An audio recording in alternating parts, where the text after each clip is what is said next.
এই যে দেখেন, হেরে 101 বার কইছি যে বাজার আইনে এরকম ফুলুরের ভিতরে রাইখো না। কিসের জন্যে ফুলুরটা দেখা যায় ময়লা হয়। সারা কাঁচা বাজার আনছে, সব মাছ টাছ কাটাই আনছে, আইনে ফুলুরে রাখছে।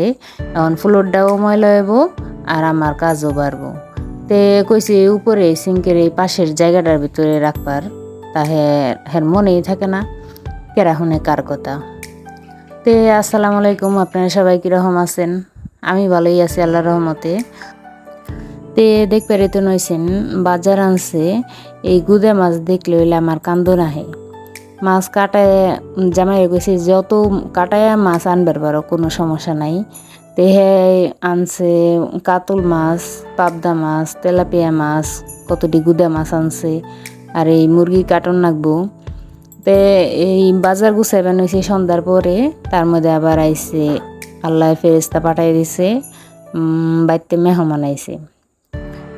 তে মেহমান ইষ্টি আইছে, কি করুন যাব, এর ফাঁকে নাস্তা বানাই দিলাম।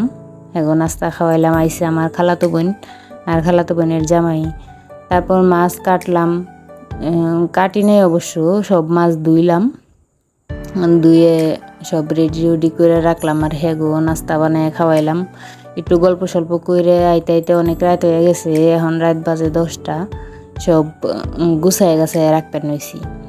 পাবদা মাছ কাটি নেই, মুরগি কাটি নেই, আর যে কাটা মাছ গুনা আসাল গুনা খালি ধুয়ে সব গুছ গাছ করে, মানে মোটামুটি যেভাবে রাখা যায় ওইভাবে রাখলাম।